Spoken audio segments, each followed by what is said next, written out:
for Trauma of Racism with Dr. R. Neal Siler.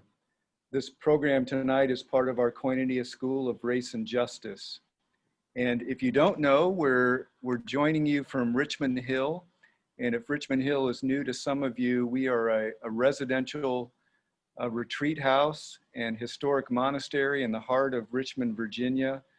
And our ministry here is to seek the healing of metropolitan Richmond through prayer, hospitality, racial reconciliation, and spiritual development. So we're very pleased to offer this program, and we're glad that you can join us from near and far. And we hope that someday you'll come and be here physically with us. We'd love to have you visit and be a part of this ministry.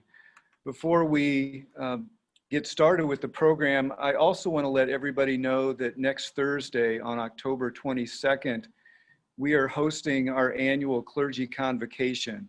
That will be done virtually this year and will happen at 9 o'clock in the morning until 11 o'clock, also by Zoom. And our program is titled Caring for the Sheep and the Shepherd. And we're very pleased to have with us next week the Reverend Dr. Marlene Fuller, Pastor Eric Bonkovsky, the Reverend Amy Starr Redwine, and the Reverend Dr. Proctor Beard Sr., who I see is on our call this evening. But we look forward to being with all of them and hearing what they have to share with us about self-care and also care for their congregation during these difficult times. And we want to let you know that you are welcome to join us, whether you're a pastor or not. If you're a church leader and feel like this is something that would benefit you, we hope that you'll sign on.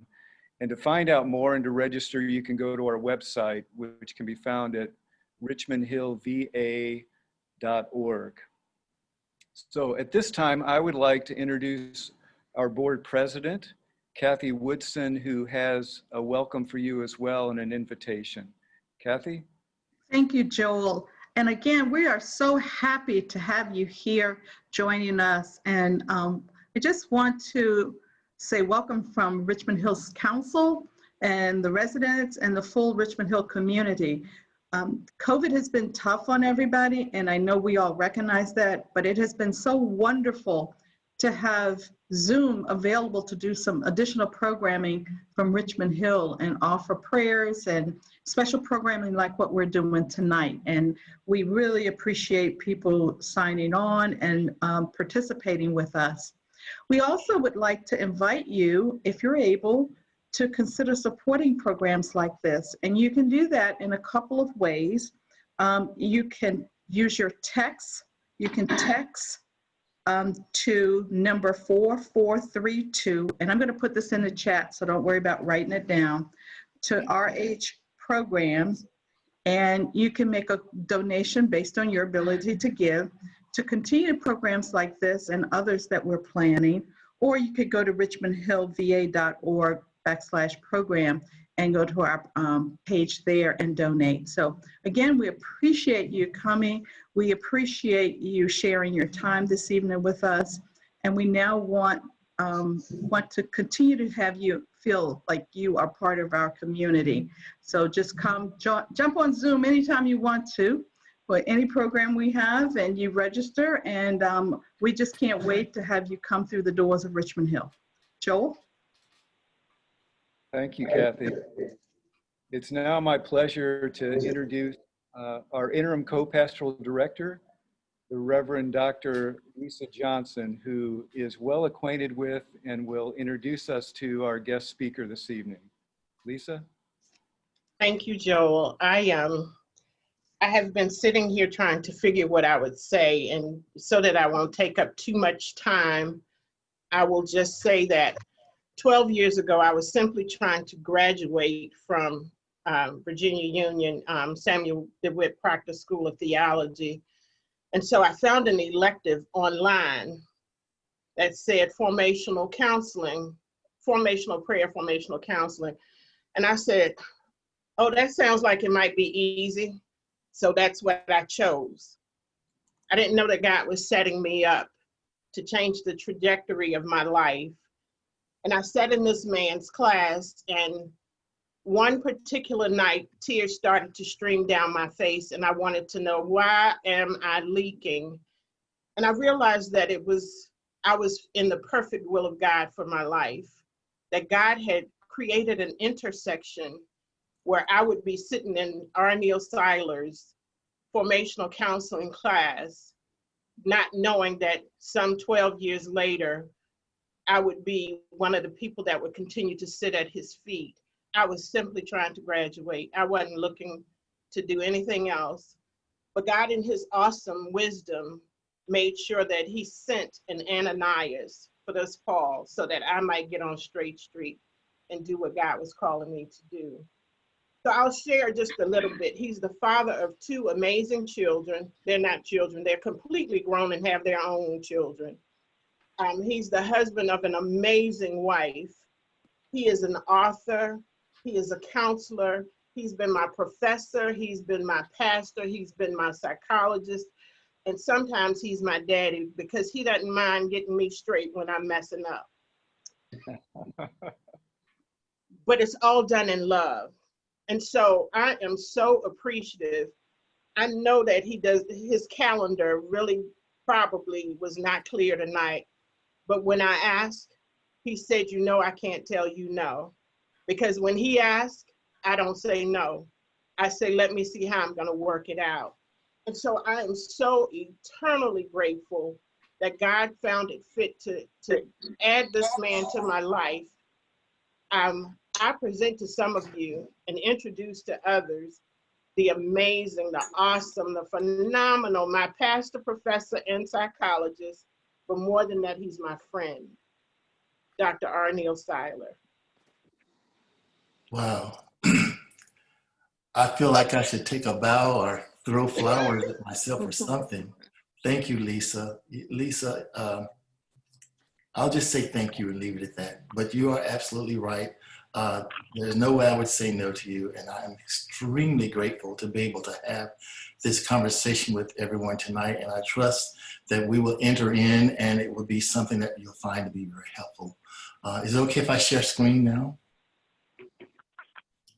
Okay, then I'm going to try to do this and hope that I don't make a mess. Okay, can you see my screen okay? Okay, so trauma of racism, that's what we're talking about this evening. And I hope that you can connect with some of the thoughts that I want to.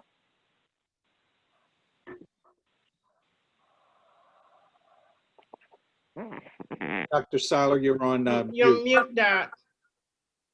Am I still on mute? Now you're not. Okay. First of all, this collage, I did a collage of all of these things because it's so fresh and so new to us. And you can just look through it and you see some of the names, some of the incidents, some of the things that we have experienced as of late that's brought this whole issue of racism front and center. Not that it's ever really been in the background, but it's always been present to us. But in this particular season, right here and right now, God is tapping us to look at it in a new and fresh way, and to not only look at it, but to take some responsibility for the fallout that we've all experienced as a result of racism. So just get the picture in mind, the individual names that you can recall, the different things that happened with them, the individual situations that we have wrestled with to try to make some sense out of all that people of color have experienced for just a long time. And then press into it this way. As we're having this conversation, ask the Lord to give you some sense of how you fit into the larger dialogue and what his call is, what his invitation is to you. So we're talking about trauma. So let's get a good definition of it. If we start out with a simple definition of trauma, our definition is going to get larger. Trauma is the Greek word for wound. Now, that's important for us to wrestle with, because we use that word trauma usually in the context of someone experiencing serious bodily injury.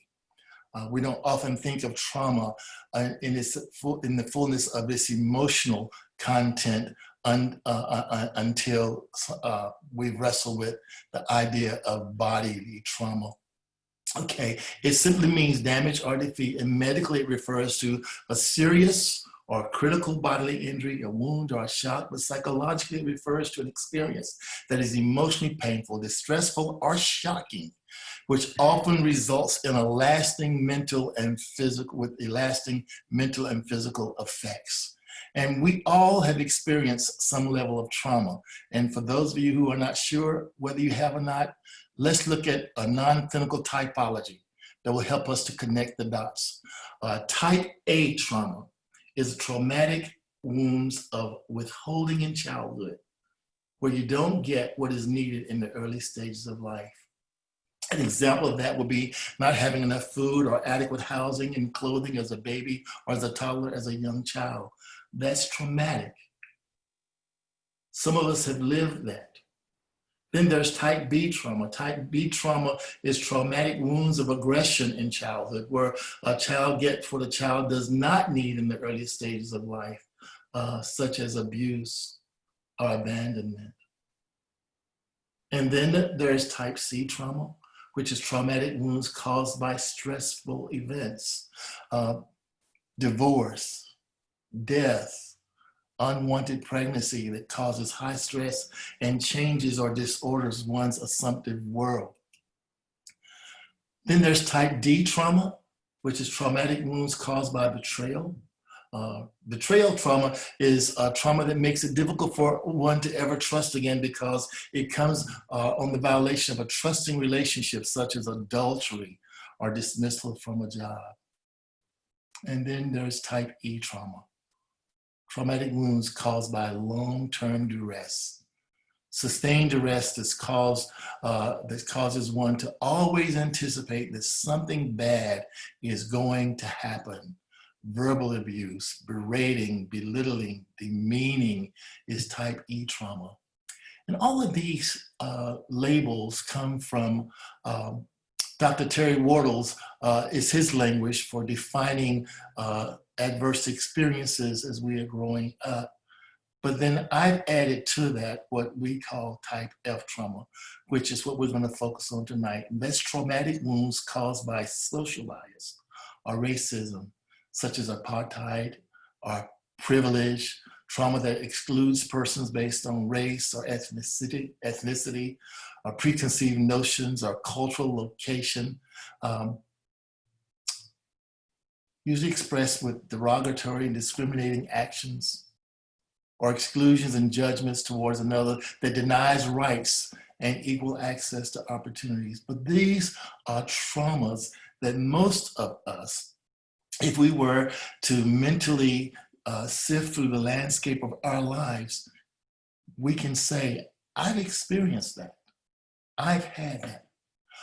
All of us cannot say that we've experienced type F trauma, though. And I want to focus a little bit on that, because that is the trauma that we as people of color who've experienced historically, systemically, and it doesn't seem like it's going to get a whole lot better for us anytime soon.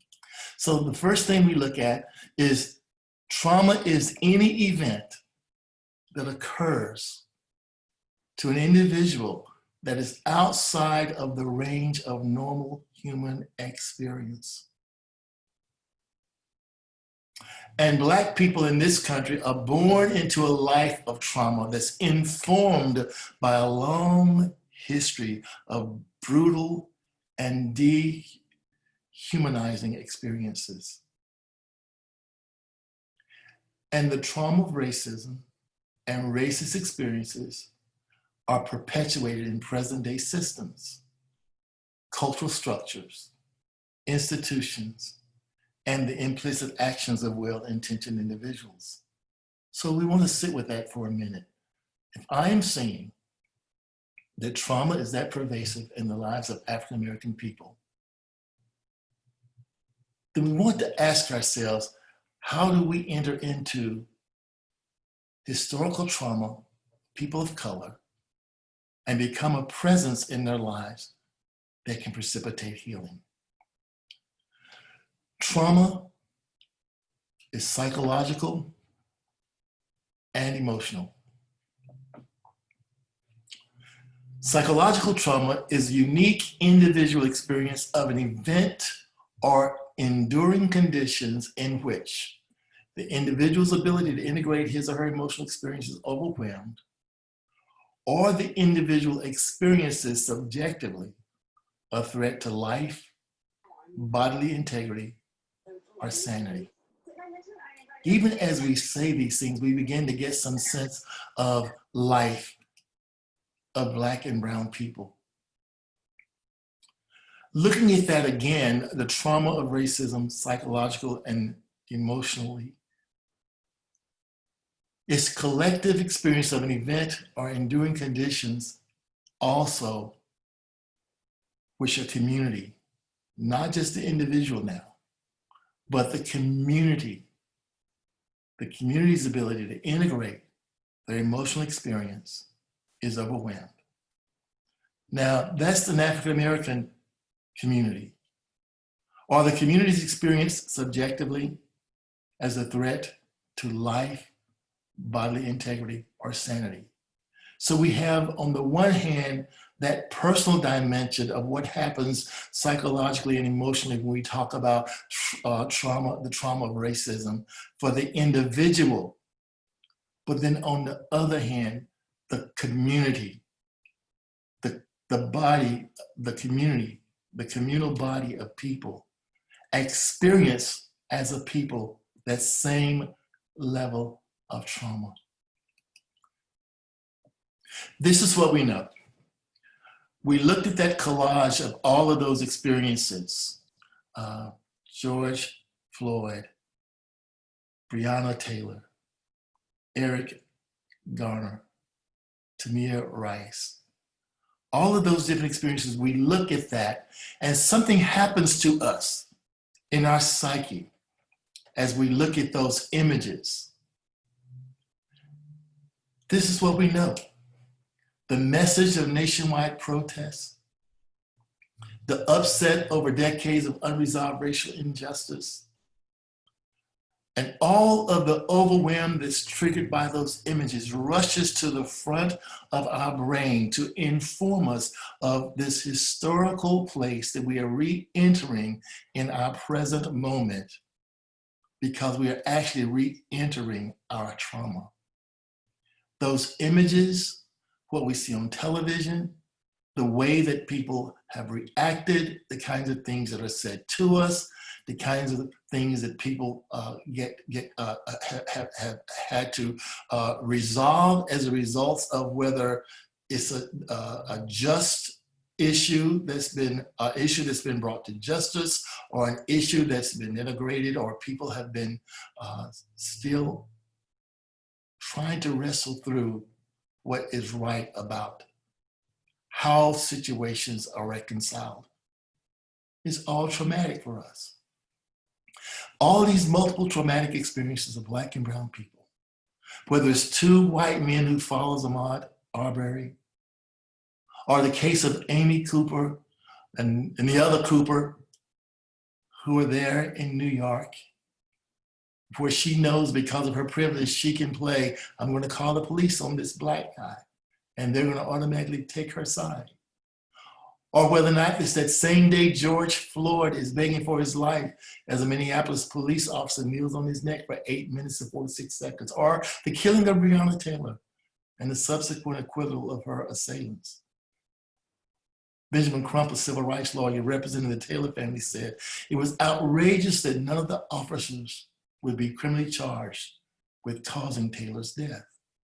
And just to hear him say that triggers our history of trauma. Police killings of Black Americans account for an estimated 55 million additional days of poor mental health, which is as much as is brought on by the whole African American population by the disease of diabetes. And the traumatic impact of racism on mental health should be considered a public health crisis. That's just how serious this issue is and how pervasive it is. This is what happens when we witness on television or we read in the New York Times or the Daily News or on Facebook or emails, when we experience the traumatic occurrences of evils inflicted upon people of color, we automatically experience a retelling of a familiar story. And that does something to our psyche as well, because it also stirs within us this idea of existential despair. Is anything going to happen to level the playing field, to turn the table so that there is a sense of justice that will make things a little bit better? But it's a retelling of a familiar story. It's a resurfacing of old wounds, things that we have tried to put to bed, things that we've tried to lay to rest. Every new experience only reawakens and reinforces the historical data that we have used to determine whether or not the world is good or bad, safe or not, or hostile towards us. Everything we see on TV, every experience is remembering our historical narrative of being devalued, being put down, being treated poorly because our skin is dark. And every time we have a new dialogue, we re-enter multi-generational pain. Because now we realize that it's not just our pain, my pain, but it's the pain of my mother and father and their mother and father before them, and the pain of our collective aggregate community that wants to believe that someday things will be better. But every day that we live and breathe, something happens to remind us that we have been forged in the fires of trauma, and our traumas are re-entered almost every day as we see injustices inflicted upon Black and brown people. So for a moment, let's just look at racism and the African-American experience. The history of the United States of America is going to always be marred with the issue of race, because that's America's original sin. Okay. And this is due in part to the history of slave trade and slavery, but was also evidenced in the treatment of other races like the American Indians and the Japanese following World War II. It's an issue that continues to require attention and effort in dealing with it. So if we use the definition that racism is the belief that race is a primary determinant of human traits and capacities, and that racial differences produce an inherent superiority of a particular race, we've got to say, where does that come from? Well, it started with colonialism in the 1500s. That gave birth to racism in this country. It's a process in which one nation rules and exploits the resources of other nations, and exploitation includes natural as well as human resources at the expense of the colonized. Here's a great graphic to help us get to a sense of that. Africans lost land because of colonialism. Africa lost people and resources. And the people, Black people, slaves, lost their identity as Africans lost their freedom. Now race ahead, and now we're into the Americas, and this is what we begin to see, that this colonialism had a much more far-reaching impact than anyone ever could have imagined. Who would have thought that here we are in the 21st century talking about colonialism? But yet the genesis of all this created the angst and anxiety for people of color is rooted in that experience. This is a great graphic. The exploitation of colonization from slavery to racism, with the artificial boundaries that were set, which have been far-reaching even into today's context. So much so that there's not only, there's just incredible amounts of literature that we have access to that helps us to get a good picture of why this issue is so important to us.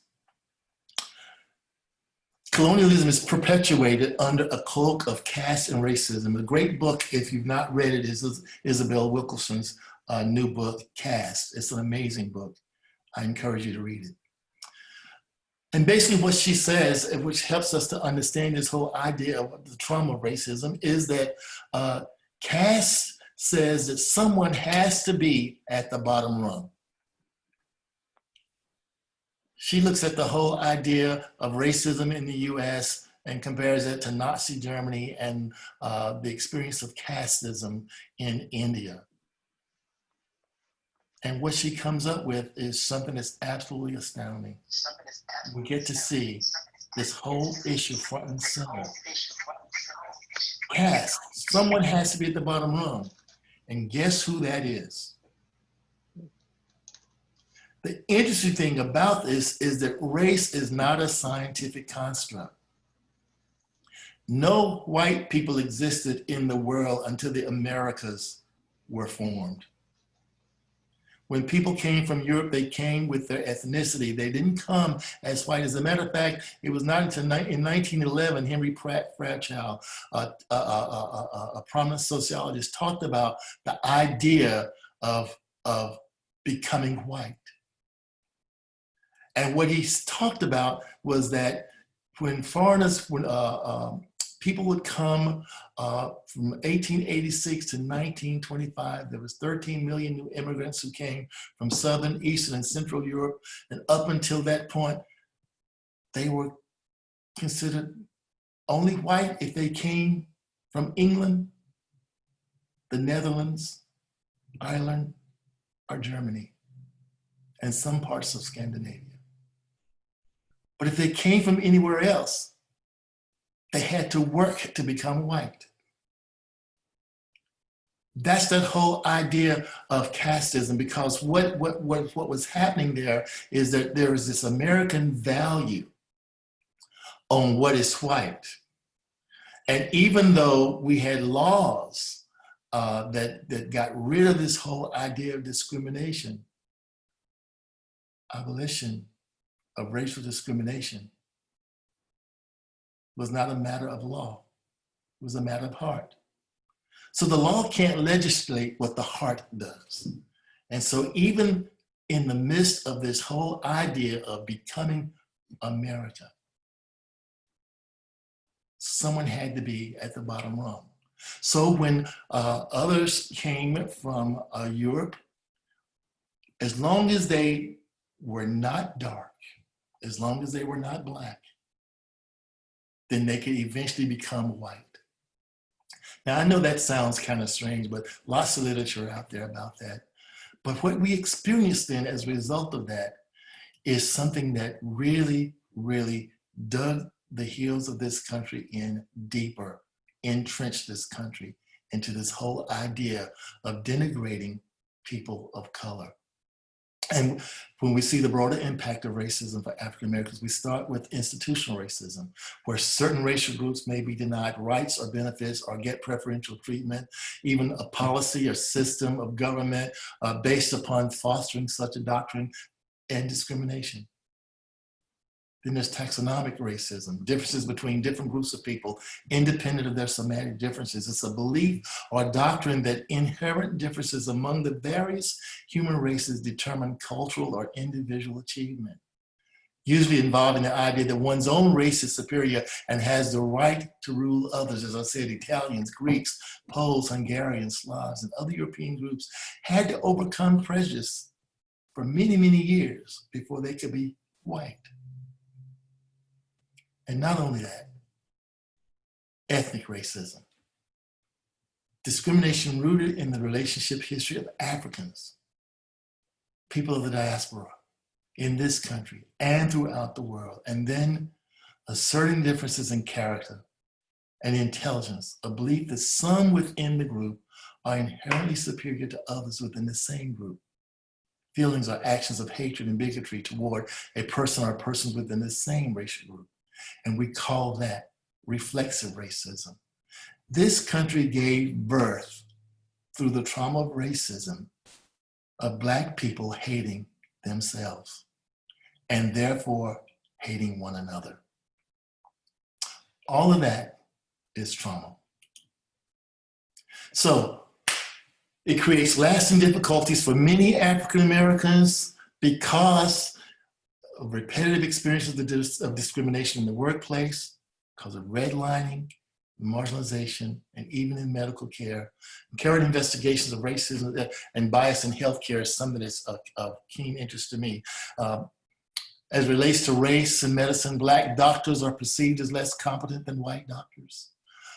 Black babies are 15 times more likely to die within their first year of life than white babies. African Americans are undertreated for pain. African Americans are in the emergency waiting room on an average of 69.2 minutes, whereas white Americans are in the waiting room on an average of 53.3 minutes. Black and brown people have a historical mistrust of medical professionals because our history has been one where we have been guinea pigs. Think of the Tuskegee experiment. And there's always been inequity in resource allocations, even for training Black medical professionals. All of that systemically is racism. So I want to take a minute just to kind of paint a picture for why this is such a hard space for people of color. Starting with the Middle Passage. The Swahili disaster, a calamity or catastrophe, 400 men and women, packed 18 inches apart, side by side, aboard a 100-foot ship for 3 or 4 months. The women were raped, resistors were beaten, shot or thrown overboard, and they were in a ship like this.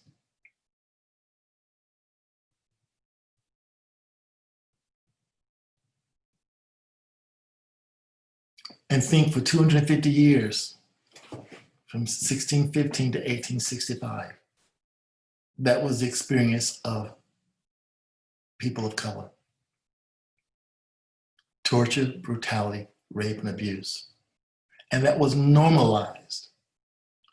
And in the psychology of dehumanization, what happens is you have to see me as a non-person, or see me as vermin, see me as a dog, to treat me like that.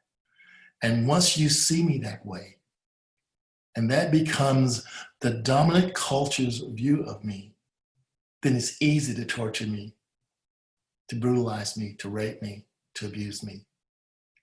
And to do that without having any thoughts whatsoever on what that does to my own psyche, my own psychological well-being. Violence. Everything about a slave's life was defined by violence and constant fear. The West won the world not by the superiority of its ideas or values or religion, but rather by its superiority in applying organized violence. And Westerners often forget that, Samuel Huntington. Then we get the Emancipation Proclamation, January 1st, 1863, and hopefully things will change. But this is what we got in its stead.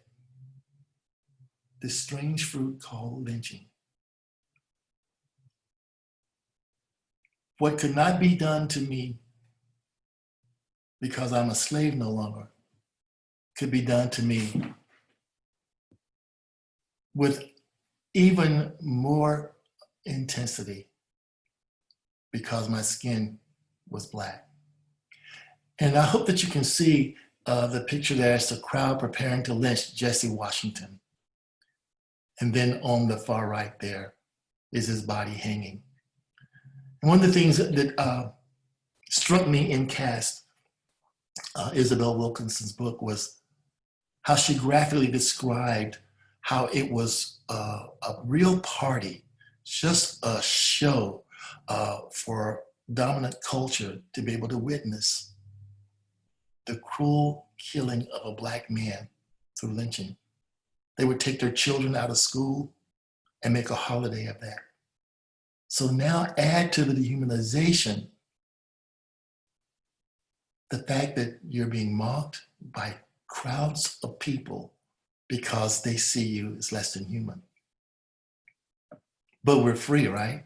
The Emancipation Proclamation. So the trauma of racism and racist experiences are perpetuated in present-day systems still, cultural structures, institutions, and the implicit actions of well-intentioned individuals. I make that statement because most dominant culture people never give weight to their implicit actions. Now, think for all of those years, I was treated the way that I was treated as a person of color. And then all of a sudden, the Emancipation Proclamation comes along, and that is supposed to shift the way you see me. It does not happen. But what it did do was create an institutionalization of oppression. And that is part of the largest fallout of the whole idea of trauma as it relates to race. The Black Codes, exclusionary acts, punitive sharecropping, convict lease system, and Jim Crow.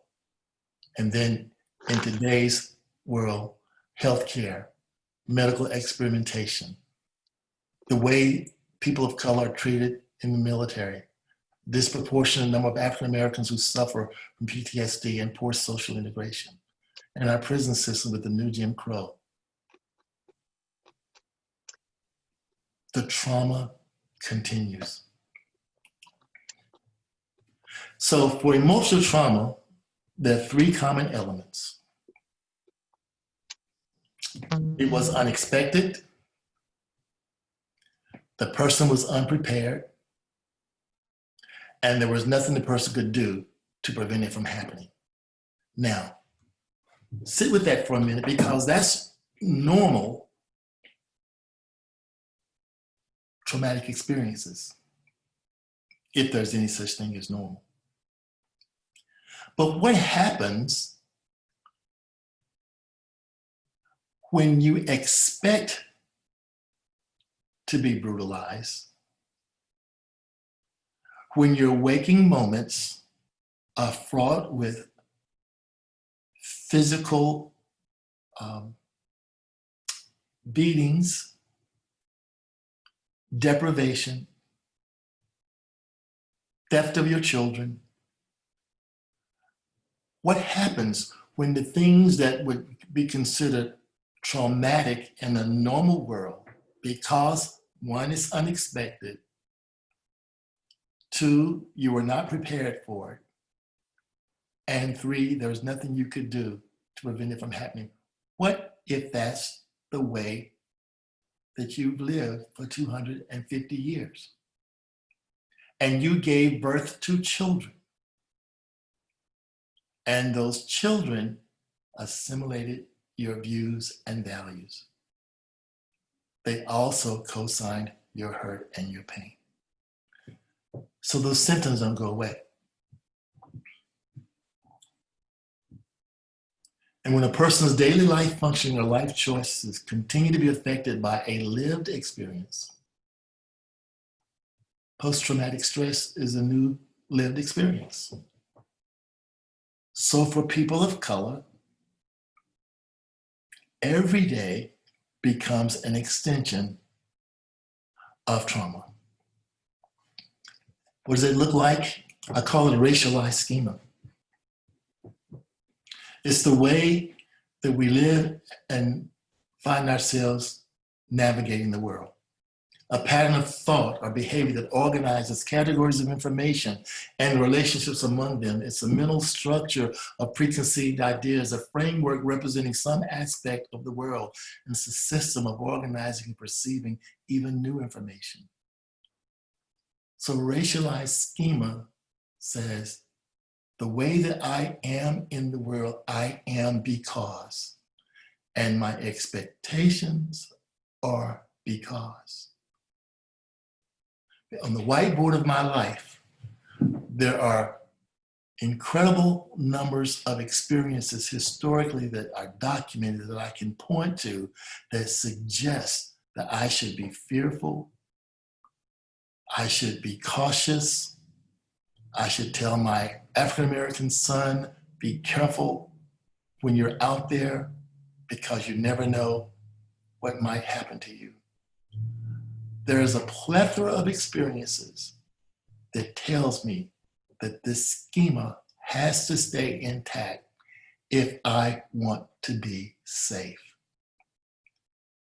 I use it to rationalize why I don't get a job or why I don't get the job that I'm qualified for or why I don't get the loan, even though my credit score and my capacity to repay the loan is fine. I justify all that happens to me because this is what makes me sane. This is what keeps me alive and well. So schemas give birth to patterns of living and behaviors that are consistent with our self-belief. And so if I live with stereotypes, a compromised social role, scripts about who I am, and a worldview that says that I am less than, and a lack of appreciation for myself, my self-value, then this pattern is identified in the plots and the themes of an incredibly broken people. And that will be people of color. So this is what happens. We have a precipitating trauma response.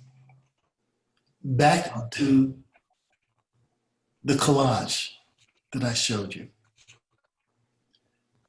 Experiencing or witnessing horrific injury, killings, murder, suicide, or fatalities.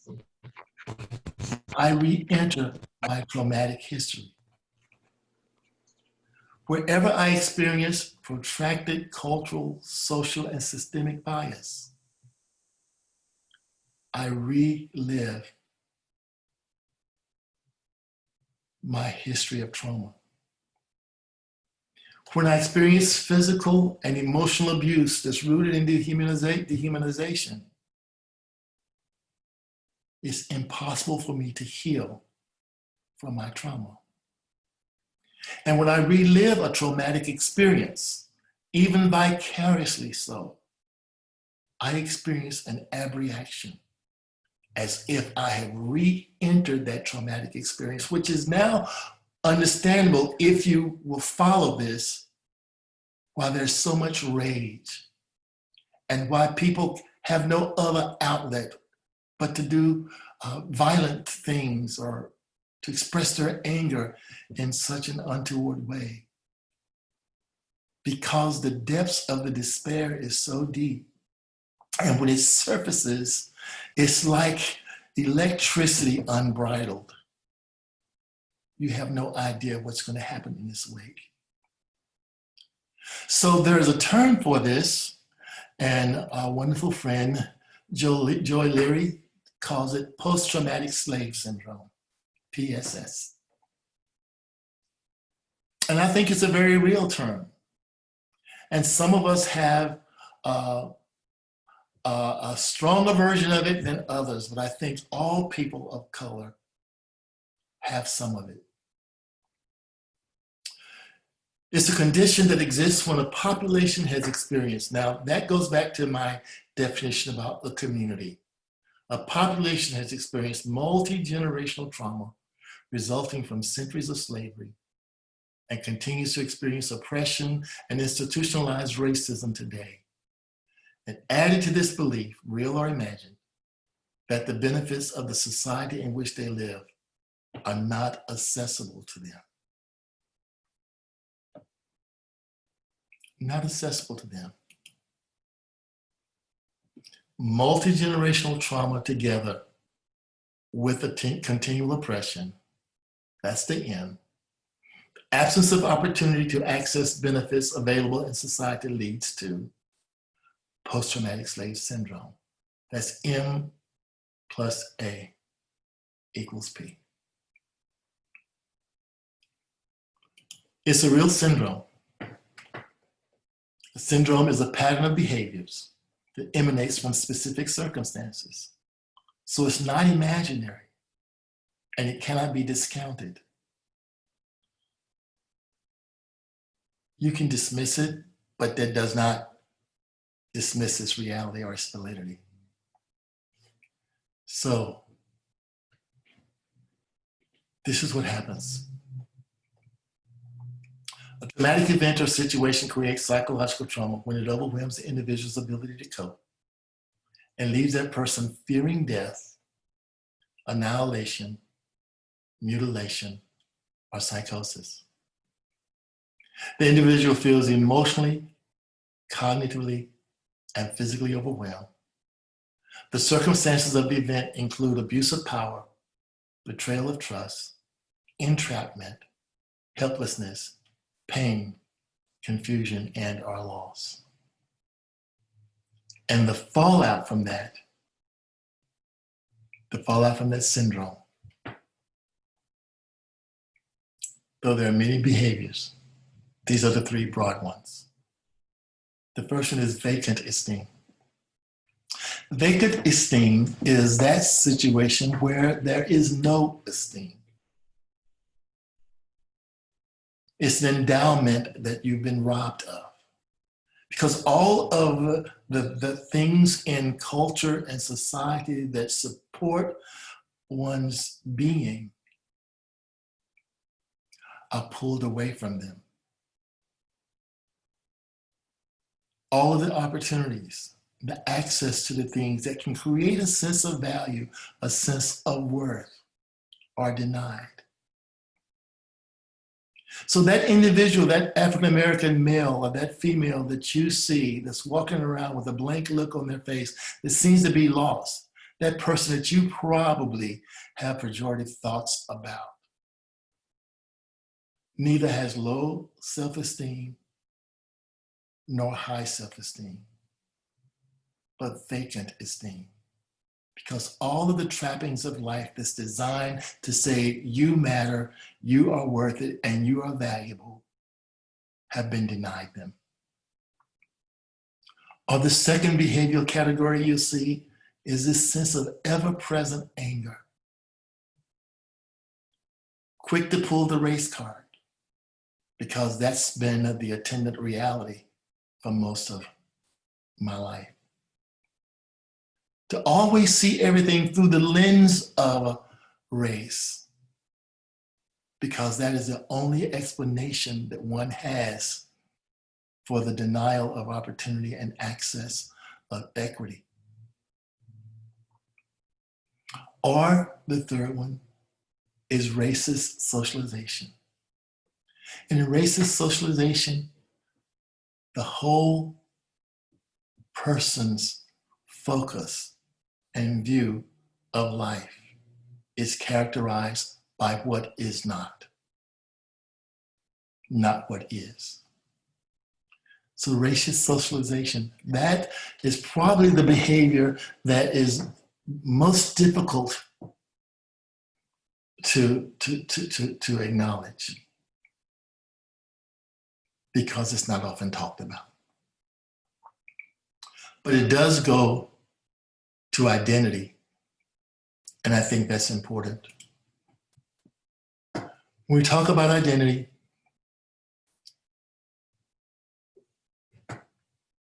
it's defined as the adoption of certain personal attitudes, feelings, characteristics, and behaviors, and the identification with a larger group of people who share those characteristics. It's the key ingredient of personhood. It's rooted in the DNA of the self. So the unaffirmed, unaccepted, undervalued self experiences an identity crisis. which now explains again this whole concept of white. Because even within our own cultural context, which is a subculture, we have this clear demarcation between darker Black people versus lighter Black people. And all of that is an extension of the trauma of racism. Because the lighter I am, the more likely that you will affirm and accept me. And the darker I am, the more likely you will denigrate me. But in this whole search for self, we all have the same needs. We call them core longings. All of us want to have a sense of significance, a sense of purpose. We all want to be understood. We all want to feel like we live in a safe and secure environment. We all want to be loved, and we all want to belong. Let me go back to an earlier statement. If I say to you that the history of my being in the world has been punitive, where I never know when the other shoe is going to fall, when I never know if I'm going to have an opportunity or not, when life has never been kind and people have actually been cruel, and even well-intentioned people who are not in touch with their implicit biases. My life is rooted in that. What are the chances that I will feel like I belong, that I am welcomed, that I am accepted, and that I am loved? What are the chances that this will be a world that is safe for me? When I'm marginalized and when the best opportunities are not great opportunities, what are the chances? But yet, I have the same feelings, the same thoughts, the same desires as dominant culture. I want to know that I matter to someone. I want to know that there's someone who's counting on me to show up for them. I want to feel loved, and I want someone to know that I love them. I want to be understood. I want my life to have deep meaning and purpose. So this whole idea of racism and trauma of racism militates against human dignity because it strikes at the core of our beliefs as to who we are in relationship to other human beings and human rights. Denying human beings their rightful place within the fabrics of human society, relationship, and development.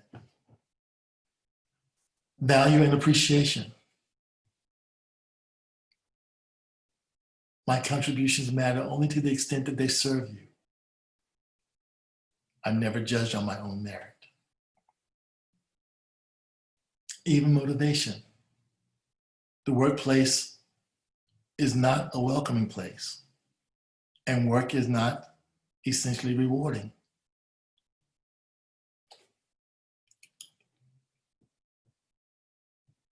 Prosperity. It's more than economical, it is also social and spiritual. It is the totality of being and relating, joy, fulfillment, and sense of belonging and ownership. And it even militates against the golden rule. Love is that universal principle that allows us to relate and interrelate within and across the cultural divide. In essence, the human race are neighbors and must treat one another with love. So, as I try to begin to wrap this up and hear from you, let me make a few other statements. Racism is a social issue. Is culturally and historically rooted in the society's ability to camouflage the picture. I'm amazed at the number of people who want to deny the validity of racist actions and racist activities that are happening in present day, because they want to say we have overcome. Society's ability to ignore or justify is rooted in society's ability to reverse the issue. And to reverse the issue simply means to say everything cannot be about race. But at the end of the day, so much is. And it's rooted in society's inability to recognize the ongoing products of its history. The bottom line is, it's deeply rooted culturally and historically. It's also a spiritual issue. It's an attack on the victim's self-esteem, creating oppressive feelings for self and children, a tendency to accept negative evaluation of self, and it fosters constant mistrust. And it finds its place at the center of our belief system. Just think for a moment, every belief that you have is held together by an incredible number of other supporting beliefs. And for you to begin to wrestle with this whole idea of racial trauma, the trauma of racism, requires the deconstruction of many of the things that you've already believed, especially those unconscious bias and implicit biases. And that deconstruction is hard work. But it finds itself at the center of our belief system. It attacks our ability to relate with others with respect and dignity. It's also inconsistent with the spirit of caring and promotes a sense of hopelessness. It polarizes society, creating distrust and hatred. So I think Du Bois said it best. It's a peculiar sensation, this double consciousness, this sense of always looking at oneself through the eyes of others, of measuring one's soul by the tape of a world that looks on in amused contempt and pity. One ever feels his two-ness, an American, a Negro, two souls, two thoughts, two unreconciled strivings, two warring ideals in one dark body, whose dogged strength alone keeps it from being torn asunder.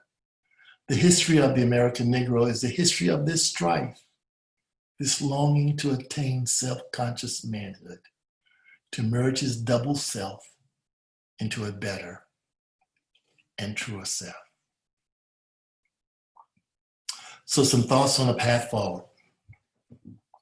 Shiloh wrote in her book, Healing Racial Trauma, The Road to Resilience, people of color have endured traumatic histories and almost daily assaults on our dignity. We have prayed about racism, been in denial, or acted out in anger, but we have not known how to individually or collectively pursue healing from the racial trauma. So I have some thoughts about that, and I'd be interested in your thoughts. I think for healing racial trauma, the first thing is to own your loss. You give yourself permission to feel the weight of our loss. And that loss is historical. It's not just about what you lost yesterday, but what mom and them lost. And then to reclaim what was lost, that's the Sankofa, to look back. There's a redemptive looking back. And for as painful as that looking back may be, that is our history. And to deny that history is to live in a perpetual state of traumatism. Reclaiming what was lost allows you to acknowledge your symptomatology, what it's done to you, and how you're responding to it. But you also want to find a safe place to recognize what is not good for you, what triggers you. And psychological recovery can begin when your brain recognizes that you are in a safe space to welcome and talk through your hurts. Then determine who can help you. Some individuals will have to learn how to handle overwhelming emotions, to regulate feelings, and manage fears to keep from engaging in dysfunctional coping behaviors. So determine who can help you. Then grieve your loss. Redemptive looking back also includes permission to process your trauma and to acknowledge what you've lost. And then restoration can begin.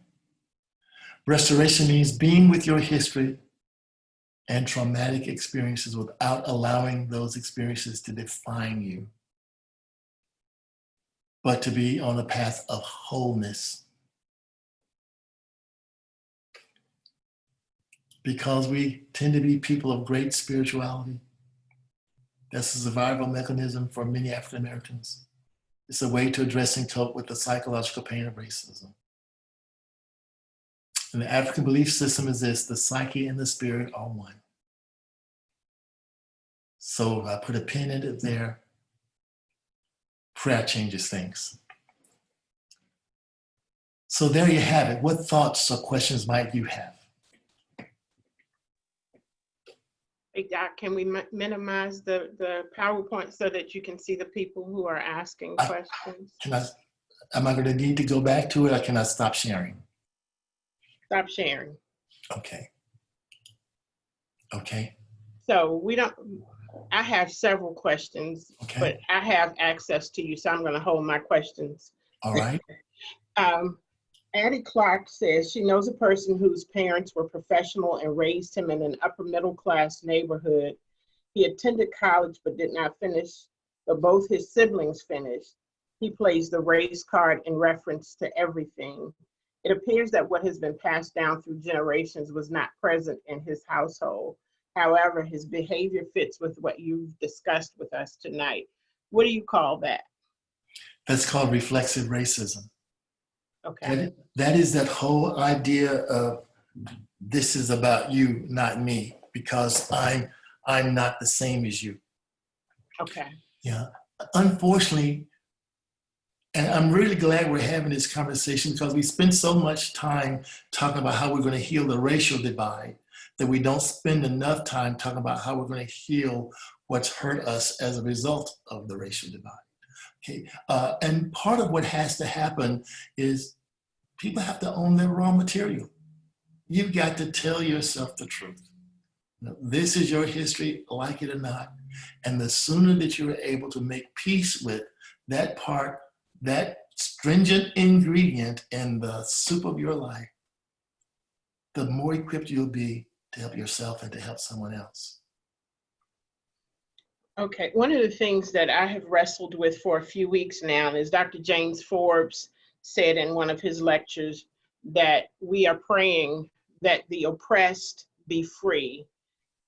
But his take on that was that the oppressor needs to be freed also in order for the oppressed to get free. Because as long as there's an oppressor who has not been freed from his or her way of thinking, the oppressed will always exist, because it'll be a switch in geography. Help me process that. Well, I understand it very clearly. It's the whole idea that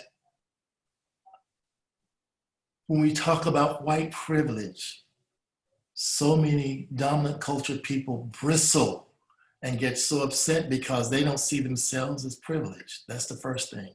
And secondly, what they're not seeing is that they don't want to accept any responsibility for the underprivileged. Okay, but until you can own America's original sin, and you can say that somewhere in the larger scheme of my own life, that is also my story, and you begin to do reparations of sorts, and I'm not talking about my 40 acres and a mule, I'm not talking about that, but some sense of true, authentic repentance that allows you to be free to enter into a space where we can be together. The oppressor will always be oppressed. So I have a few more questions. how do we have the conversation with the people who don't think in the same way that we think and make it a healthy one? How would you recommend those conversations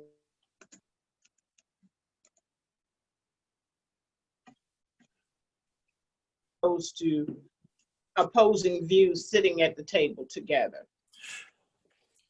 I love the native tradition of circle dialogue. I invite conversations without judgment. And when people feel free to say what's on their heart, on their mind, without feeling like they're going to be judged or penalized, you'd be surprised at what you can learn. So the invitation, you extend the invitation. I want to have a conversation. This is not about right or wrong, good or bad, not about your position versus my position. I just want to have a conversation. And in the process of having that conversation, let's be amazed at what we learn. I want to make sure I let everybody know how they can find you. We are a part of, Dr. Siler is the president and founder of the Healing Place Center for Counseling and Spiritual Formation. He also is a professor at Tyndale in Canada. He was my professor at Virginia Union. He was my professor at Ashland Theological Seminary. He has written Healing for the Soul. It's a devotional, Stay in the Path, Cooking with the Reverend, Healing for the African American Soul. There's a textbook and a curriculum that we use in our 16, 12-week groups. Wouldn't Take Nothing from a Journey, How I Got Over, Caring for the Soul, Staying the Path. So there are lots of things. I've put the email address, Anthony, I see your question. I've put the email address in the chat. It's thehealingplaceva.org. Thehealingplaceva.org. If you want to find out what kind of work is being done. He's a spiritual director as well and a part of ESDA. Anthony Gabaton wants to know, Doc, what is your views on reparations? Other ethnic groups from Jews to Japanese have received reparations. Why not African Americans? Hey, Miles. Anthony, that's a great question. I'm glad you're asking. I have two thoughts about reparations. The one is about the making of amends for a wrong done. I absolutely believe that has to happen. How that happens is what I'm not really sure about. But I'm absolutely certain that there has to be some sense or some level in which reparations are extended to the Black community for true healing to really occur. It's like in the language of apology. If I say I'm sorry and I do no reparations to suggest the degree to which I am authentically sorry, then the offending data that I have on this end that says to me, be on notice, be on alert, because this is going to happen again, cannot be canceled out. And that's the sense that we have in our cultural context now when we talk about reparations. If there's nothing, if you say that you're authentically sorry and that you really want to make amends for the wrong done, what's the value of that? There's a reason why the courts put a monetary value, as they call, on what they call damages.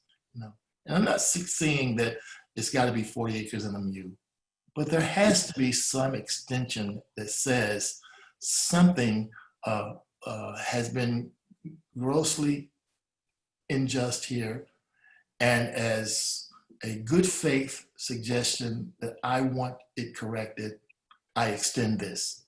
Anthony, I hope that answers your question. So, Doc, I've got two more. Anthony says thanks. Two more questions right now. Vacant esteem. How do you address this with an individual if you are sitting with them? If I'm sitting with a client and they're experiencing vacant esteem, how would you approach it? Those same thoughts that I had at the very end about owning, owning your loss. Mhm. going through that whole milieu of questioning and helping the person to dial into that and allowing them to be very honest in the sharing of their own story. That's the way I would address it. But I would do that very deliberately and with great intention, honoring every rough place along the way as sacred and holy. Okay, thank you. Mhm. Addie Clark wants to know if you will speak again to reflexive racism. She's not clear on that. Reflexive racism is where Black people or people of color hate themselves, and as a result of hating themselves, denigrate one another. And it's kind of like, let me see, how do I say it? It's kind of like when, I know the words I'm searching for, they just won't come to me. But it's like what you experience when you have this sense that what white people say about Black people is true. Does that make sense? Like when a white person has a problem with the way a Black person looks, and you have some sense about decorum and what is right and proper in your own context, because you think that what that person does makes you look bad, that's reflexive. Okay. So for instance, I had to make peace with the fact that a lot of my friends, brothers who I love, dress differently from me. I say it like that. That doesn't mean that they're less intelligent, or that they have less going on for them. They dress differently from me, and I was socialized in an environment that says this is what's proper dress. But I had to tell myself, that's me. I don't get to make a value judgment about that for someone else. And if I do, then I make that reflexively, because my fear is dominant culture is going to label me based on how they label you.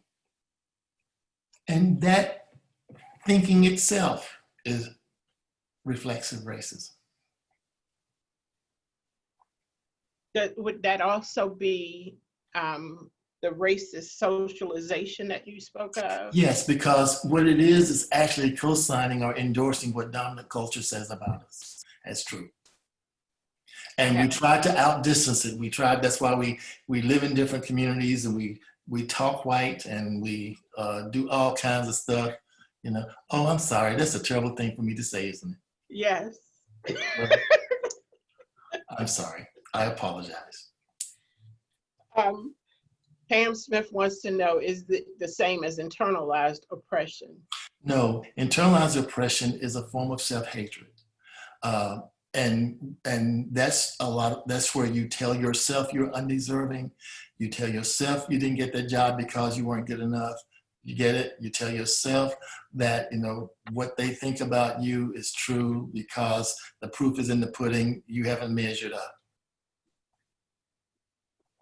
Okay, thank you. One more, maybe more will come as we share this.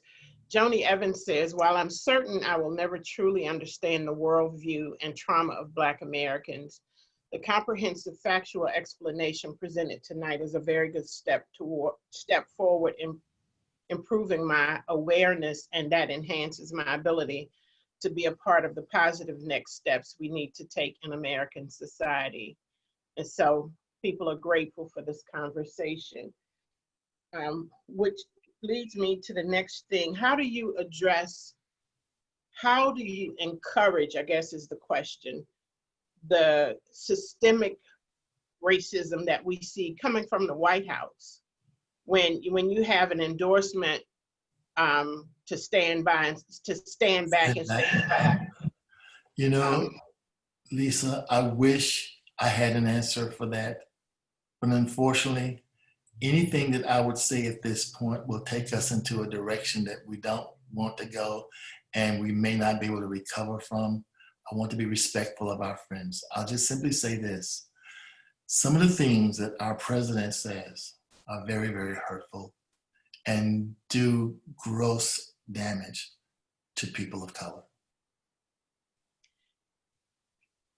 And okay, well, maybe we better come out of the political arena, because I want to know, what do you think is going on with that crowd of Black people that we saw on Sunday at that rally that he had, like he was Mussolini from the balcony, and all of these Black people are standing beneath him, waving their cloths. Can I talk again? Can I talk again about reflexive racism? Okay. Okay. Remember I said to you, there were no Black people in Africa, no white people in the world anywhere else until they came to America. People became Black when they came to America. When they lived in Africa, they were Igbo, whatever their tribe was, that's who they were. In Europe, whatever their ethnicity was, that's who they were. But coming here, this whole idea of bottom rung, nobody wants to be on the bottom rung. And so even with people of color, there's this contentious way of making sure there's somebody on the rung beneath me. And so how I pledged myself to rising up the ladder, sometimes politically so, is my way of saying, I'm a step ahead, a bit better than you. Now, of course, we know that's not true, but you can't tell that to the person that's striving, because there's something going on inside of them that's deeply broken, that needs to be healed, that's way, way, way beyond where they're stepping to. And so, as Papa, how do you encourage Elijah and Janae and David to live into the fullness of who they are when they have what we call sustained arrest, not because they've experienced it themselves, but because their lineage has experienced it? How do they live into the fullness, knowing that in this country, they're always going to be looked at a certain way? By helping them to rehearse our truth. Okay. Telling them the truth, letting them hear our story. See, one of the things that happens with a lot of our people of color is we do not tell our story. It's almost like we are shielding our children from some painful reality if they know that the ground that we stand on was a very bloody ground. I do not inoculate my child when I choose to not tell my child the truth of who I am and how we got to be where we are. And when my child grows up and says something like, the first time I ever heard the N-word or a pejorative reference to color, then I know that I have not done a good job. Because just as sure as my child is on the playground with that dominant culture child that they're going to school with, the day is going to come when that dominant culture child just might say something that's very offensive and very hurtful. And my child will be devastated because I did not teach them that the world is not always good. So my grandchildren, I tell them, I'm a very loving, doting grandfather. And so I make sure they know two hugely important things: that there's absolutely nothing they could ever do that will stop me from loving them. And there's absolutely nothing they could ever do that would stop God from loving them. That behavior has nothing to do with God's love. And behavior has nothing to do with Papa's love. Now, I do want you to do good. And I do want you to know that the world is only as safe as the world is only as safe as we build safety into the world. So let me tell you the truth about some of the things that may not feel safe, so that you will know from Papa to be on guard.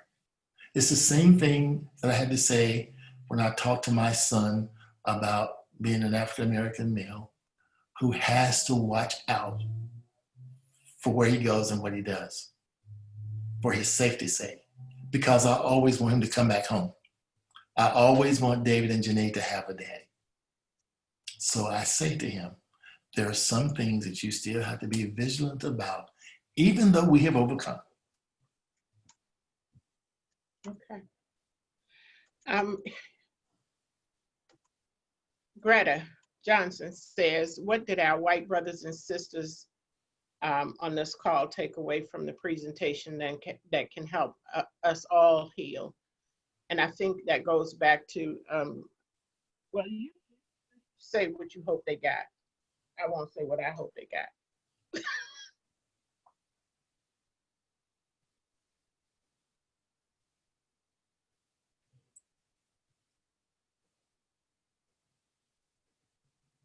Are you asking me to say what I hope they got, Lisa? No, I was asking Dr. Siler, well, what do you hope came out of this conversation since you broke in? Yes. I'm just curious because a lot of times when we have these dialogues, you get the presentation and a lot of times we are talking as African Americans to one another about what we feel. And I'm just curious, in order for everybody to heal, as Dr. Siler was saying, if everybody is seeing through the same lens, like did his presentation present to me as if to other people on this call, and not just the Caucasians, but to everybody on the call, did it present, did we all get what he was saying? Because that's part of people not knowing or people not understanding. And I'm just curious, are we all walking away with the same feeling of what we need to do as a whole to heal as a human race, not as Black people healing or white people healing or white people understanding Black people, that we all together heal? This is Well done. Jane, and I wonder if I could speak for a second. This journey of racial awareness has been one I've been on for a few years, and I guess started at Richmond Hill when I was there, but it continues as I've moved along. And as a person who is not of color, I'm totally bewildered and overwhelmed at the obstacles that I see my dear friends and precious children have struggled with as people of color. I feel enraged when I see some of the things that happen. I also feel incredibly naive, and I was talking with a dear friend the other day who happens to be a gentleman of color, and he said to me, Betty Jane, white people are just beginning to awaken to what we've experienced. And so I hold my silence and I listen because there's so much for me to learn. But I want to tell you that I'm incredibly grateful for this conversation. It's taking me on a journey that I need to embrace, that I want to embrace, and that I hope to find a way to embrace it with greater understanding. So I thank you for tonight. And it's a journey for me. And these opportunities are magnificent, and I thank you. Thank you, Betty. Also, Greta, there was a comment from Donna Mitchell who said, as a white person, I learned more tonight and was brought to tears as times hearing. And great wisdom, Dr. Siler, thank you for opening this up so they could participate. That came from Tony Lee. It's 8:31, you all. We want to honor your time. Dr. Siler, I don't know how to thank you. I still have questions, but I have your phone number too. Okay. So can I have three concluding thoughts that I want to share? Okay. And I think this may be helpful for my friend who I'm still keeping hope alive for. She'll figure out who I'm talking about later. If you walk away from this discussion, number one, realizing that we are people who are in great pain. and that pain is historical and it comes from some unimaginable places that only we have experienced. If you walk away with that, that's one good thing. Secondly, if you walk away with some sense that it's okay for me to embrace that place of pain because it's a legitimate part of my journey. I did not choose it, but it's my journey nonetheless. And thirdly, my friend who used that word, awake. If you have been awakened to something that you may have not been awakened to before, you are now invited into a place of care that you could step into with some sense of love and graciousness that you never could have stepped into before. So whether you are a person of color or a person who is white, if you are able to see through those windows, you are also able to choose how you can respond to take us to the next place of healing the racial divide. Okay, so thank you so much. I do appreciate you allowing me to be a part of the discussion. I thank you so much. Doc, you want me to pray? You want to pray? I want you to pray. You would. So let's pray out. We invite you again to join us. Check out richmondhillva.org and check out the Healing Place va.org. Thank you all for coming. Monica says, as always, Neal, your work is excellent and true. May we all be willing to enter our own healing journey. Thank you, Monica. Know that this will be on Facebook on Richmond Hills. I was going to say the Healing Place. I'm a double-minded man tonight. This will be on Richmond Hills Facebook page, and it will also be uploaded to our YouTube channel. I pray that you all have enjoyed this, that it will continue, the conversation will continue even after tonight. Reach out to Dr. Siler on the healingplaceva.org. Let us pray. Father, we thank you for what our eyes have seen and our ears have heard, our souls have experienced. Lord, while it's a painful conversation, it's a necessary one. Mm-hmm. And so, Father, we thank you for this manservant who has poured out tonight. We ask you in the strong name of Jesus to do an infilling, to refill him with everything that he needs to continue to do the work that you've assigned to his hand. We thank you for the time and the platform and the opportunity to share with our sisters and brothers who look like us and some who don't. We thank you, God, that this is an opportunity for us to be a part of the healing of your land.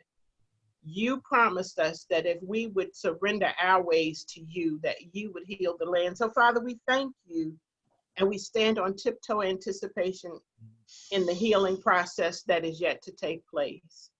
Continue to work through us. Continue to be with us. Continue to guide us. Give us sweet rest tonight as we lay down. Give us wisdom and insight as we continue the conversation. And we will be careful to give your name the glory. It's in the strong name of Jesus that we pray and give you thanks. Amen. Amen. Good night, all. Good night. Blessings to you. Thank you. Thank you so much, Dr. Siler.